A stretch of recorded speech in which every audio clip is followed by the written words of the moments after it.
Yumas, Oparts, Philosopher's Stone, Poltergeist, Doppelgangers. Alam niyo ba na napakaraming kababalaghan na nangyayari sa mundo na hindi may paliwanag ang pangkaraniwang kaalaman? Ako si Miyabi Ito, second-year student lang sa Saco High School at member ako ng Supernatural Studies Club. Sa ngayon, abala ako sa isang napakahalagang research tungkol sa halik. Sa Supernatural Studies Club namin, meron kami mga member na nagpapalit ng pagkatao kapag naghahalikan sila. Sa ngayon, ang misyon ko ay may paliwanag ang napakalaking misteryo na ito.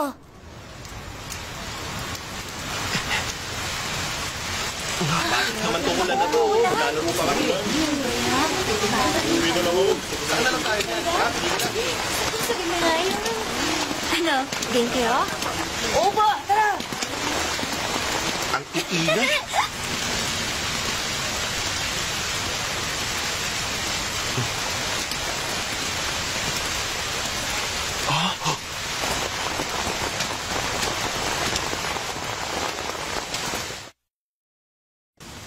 Ayaw nila tayong bigyan ng budget? Oo, pondo yun na magagamit sana natin para sa mga activities ng club.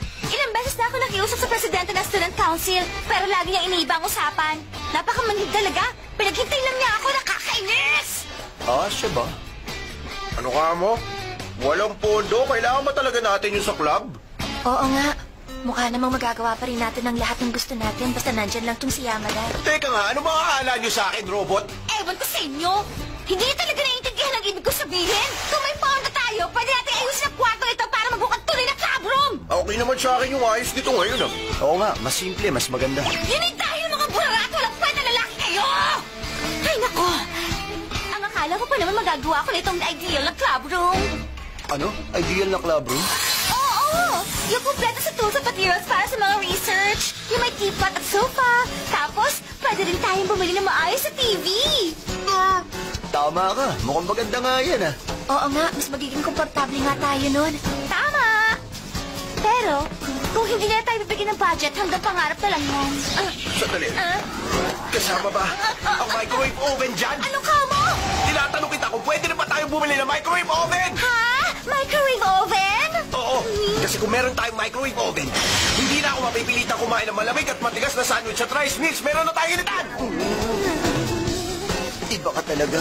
Ang taas ng energy mo basta pagkain ipaglalaban mo. Siguro pwede tayong mag-research tungkol sa plasma. Makakatulong ang microwave doon. Sige, payag na ako. Ako na kukuha ng budget. Doon sa manhid na presidenteng yun. Tara na, Yamura! Bakit naman pati ako? Hindi ba student council officer ka? Bakapan mo ako. Ay, alam mo sa tingin ko, hindi na siguro to kailangan gawin eh. Hoy, President! Makinig ka! Loko ka! Bakit ayaw mo bigyan ng budget ang Supernatural Studies Club? Ha? Aba, nakakagulat. May bisita yata ako ngayon. Oo, hindi mo ba narinig ang mga sinabi ko? Nasaan ang budget namin? Anak ng... Kung gano'n, talaga palang desidido kung hindi ka bibigyan ng budget, ha? Teka, sino ka nga pala? Ano? Excuse me, President. Siya nga palang notorious na si Yamada. Ano? Kasama ko siya sa mga activities ng Supernatural Studies Club ngayon. Ah, tama. Oo, tama nga. Huwag niyo sabihin na kalimutan niyo na ang tungkol sa kanya. Ano bang nangyayari? Hindi naman yata siya nakikinig sa atin eh. Alam mo, kakaiba ang pagmamahal niya sa mga kababaihan. At sa totoo lang, wala siyang pakialam sa mga lalaki.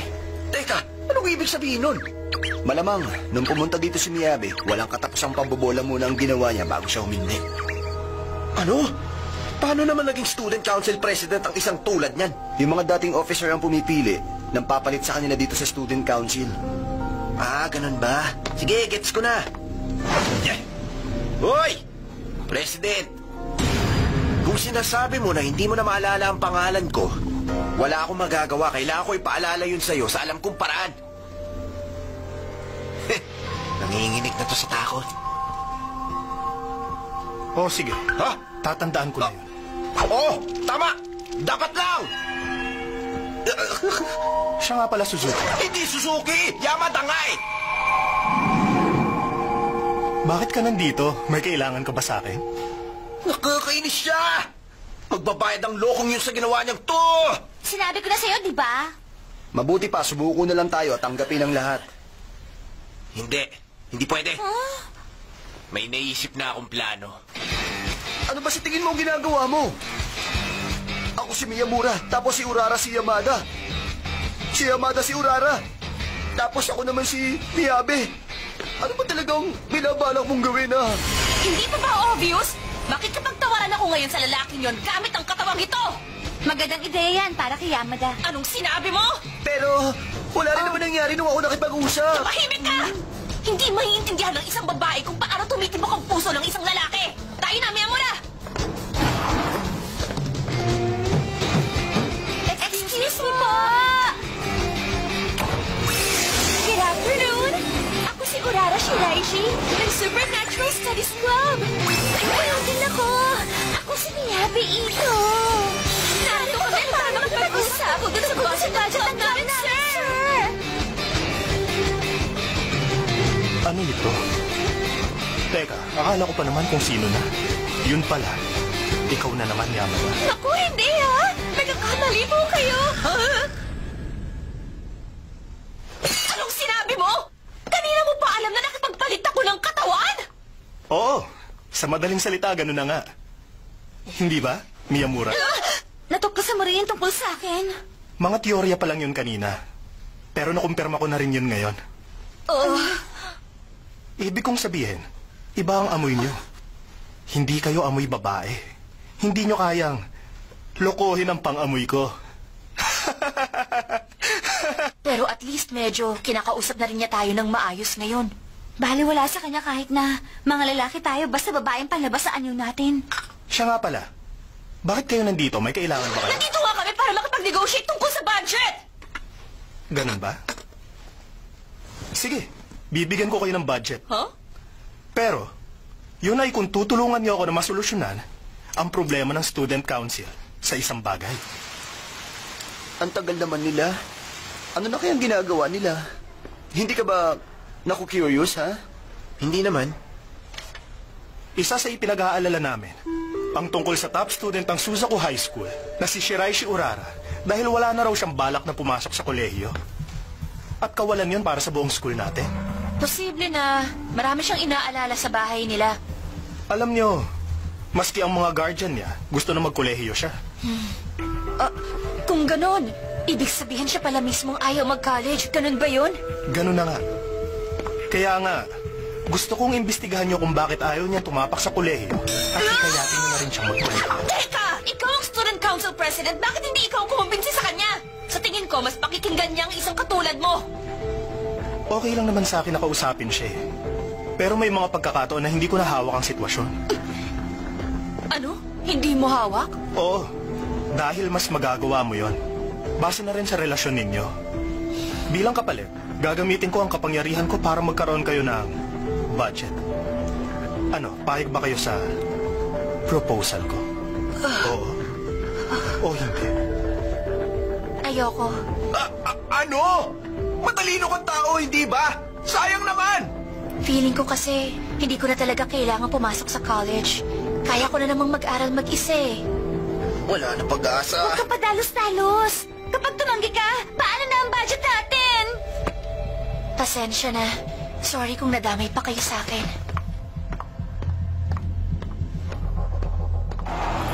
Teka lang! Grabe, ang tigas din pala ng ulo ng babaeng yun. Ay, nako. Mabuti pa. Sumuko na tayo. Oo nga. Hindi naman natin siya pwedeng pilitin na gawin yun eh. Oo nga. Teka, kanina ka pa! Mahalaga ang usapang ito dahil dito nakasalalay ang lamig at init ng kakainin nating yakisoba bread. Alam ko naman yun, Yamada. Teka! Ano kayang ginagawa ng iilang miyembro ng Supernatural Studies Club? At iniwan nilang walang taong club room nila. Dagiri. Long time no see, Yamada. Teka, ikaw! Ushio! Balita ko nga magkakilala raw kayong dalawa. Desperado ka na ba talaga? Hindi ko akalain na kaya mong magpakabapa para maging tuta ni Miyamura. Teka, sino tuta? Payong kaibigan lang. Si Nene Odagiri na ang magiging susunod na student council president. Hindi si Miyamura. Kaya sige lang, magpakasaya lang kayo sa walang kwenta niyong club activities hanggat meron pa kayong pagkakataon. Tayo na, Lucio. Okay. Ano ba problema nilang dalawa? Yamada, kilala mo si Ushio Igarashi? Oo, medyo.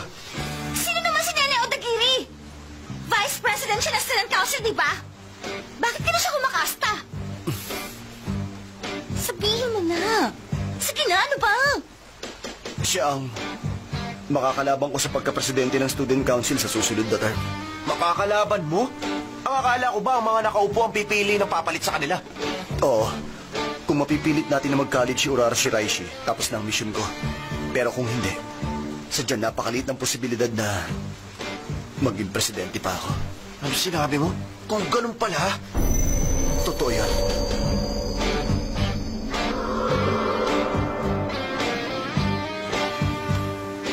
teka sandali. Ibig sabihin, ikaw ang makikinabang sa ginagawa kong pamimilit kay Shiraishi na magkolehiyo. Makakapuntos ka ron? May hidden agenda ka pala. Nilinlang mo kami. Ganun na nga yun, pero parang hindi rin naman ganun yun. Ano ba Kasi talaga! Gusto ko pumasok sa kolehiyo si Shiraishi bilang parte ng pagtupad ko sa misyon ng Student Council at bilang isa ring kaibigan sa Supernatural Studies Club. May malasakit din pala tong si Miyamura. Saka para makuha mo na rin ang microwave oven mo. Microwave! Pag nagkataon, matutupad na rin ang pangarap ng bawat isa sa atin. Hindi. Hindi pa rin ako sang-ayon. Huwag mo na ako idamay sa gulo at problema ng student council nyo. Yama! Teka lang.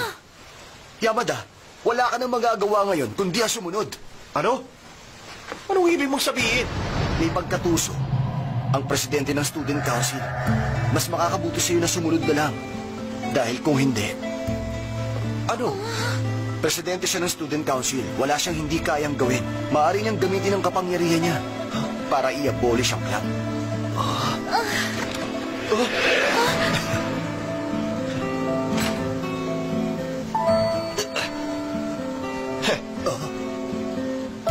O sige. Kung gano'n ang gusto niyang laro, makikipaglaro tayo sa kanya. Kaya umanda sila!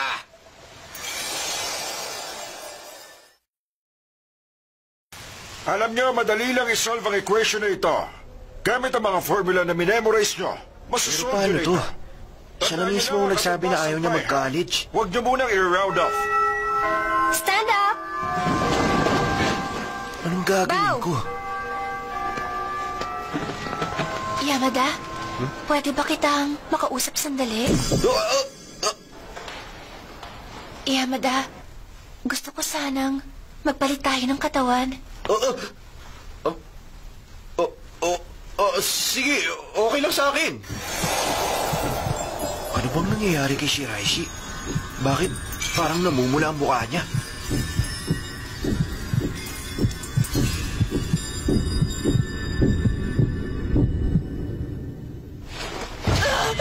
Teka, tinamaan ba ng trangkaso si Shiraishi? Ay, kaya pala kakaibang kinikilos niya eh. Napansin ko lang to nung magkapalit na kami ng katawan. Naku, napakataas na nagdat mo ha. Ang sabi niya kasi sa akin kanina may aasikasuhin lang siya tapos bigla na lang siya nawala sa paningin ko. Grabe, naisahan niya ako ron. Sige. Ako nang bahalang mag-alaga sa'yo, ha? Pwede ba? Ano ba yan mo ko? Teka, ano ba yung ginagawa mo? Ang mabuti pa siguro, madali mo na lang ang pagbalik sa katawan mo. Hindi, malabo yun. Mas okay nga to eh. Kasi kapag may sakit ako, may dahilan ako para hindi pumasok sa school. Grabe, tataya mo pati buhay mo makapag-absent ka lang. Kung gano'n, tatabihan kitang matulog para hindi ka ginawin. Buisit ka! Tigilan mo na nga ako! Ang pinagtataka ko lang, bakit pumasok pa rin sa school si Urara kahit masama ng pakiramdam niya? Oo nga, bakit nga kaya? Ang ibig mo bang sabihin, hindi mo pa rin nagigets ang lahat? Obvious naman eh, kaya siya pumasok sa school para makipagpalit ng katawan sa akin at makapag-aral pa rin siya. Kaya pala, kung ako yun, hindi ko yun may isip na gawin kahit kailan. Ganun talaga si Urara. Baka naman, gusto niyo rin akong alalahanin at alagaan. Mabuti pa, umuwi ka na. Walang tao sa bahay namin tuwing tanghali. Hindi sa bahay mo, Yamada. Pagkakataon na natin. Parang pangkaraniwan lang ang bahay nila. Si Seryoso ba kayo? Papasok kayo na walang paalam? Pag may nakasalubong tayo, magpapanggap lang ako na boyfriend mo, ha? Ako naman, ang mabait na classmate mo. Actually, okay lang. Sasabihin ko na lang na maaga ako umuwi kasi may sakit ako. Ayan, bukas na. Let's go! Mga lokong to, hindi pala kayo nakikinig sa akin? Narito na po ako. Para namang walang tao dito eh. Oo nga, parang walang tao, ah. Parang pagkaraniwang bahay lang ito, ano? Ito palang kwarto niya.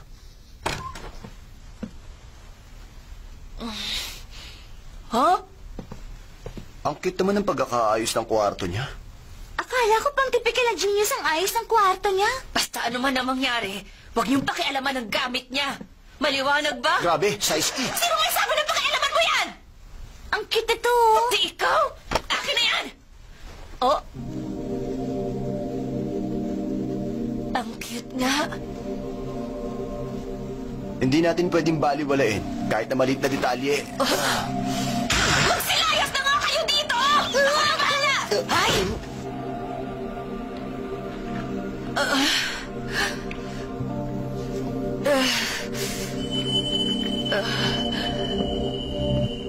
Grabe. Tumaas ang lagnat ko. Naaamoy ko si Shiraishi.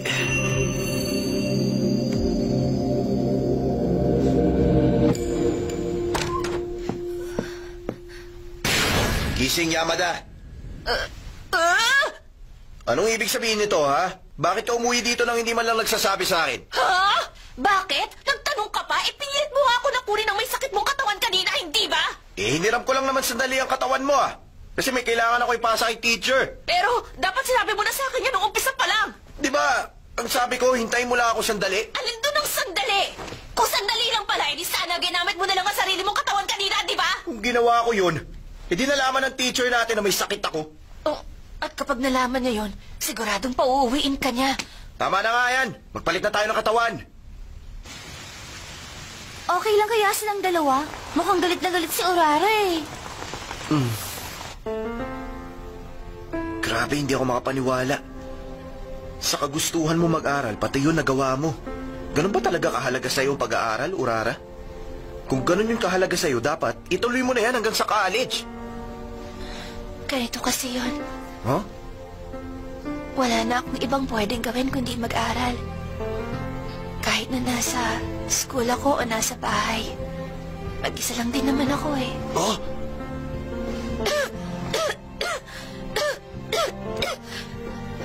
Gusto ko na magpahinga. Umuwi ka na.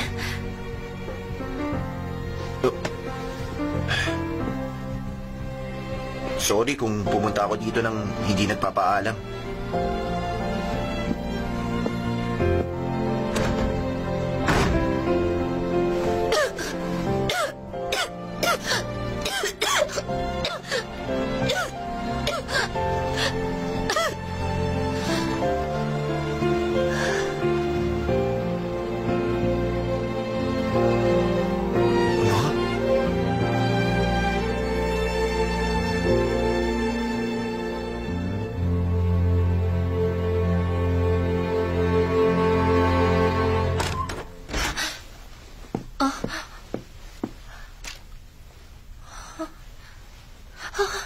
Nagsisi ako nung pumasok ako sa school natin.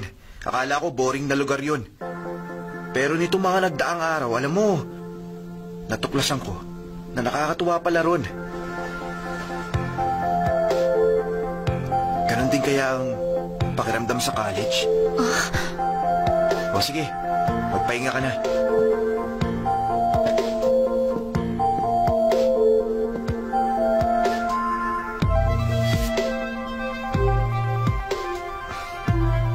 Shiraishi. Gagawin ko ang lahat para umabot ako ng college. Pwede mo ba akong samahan mag-college?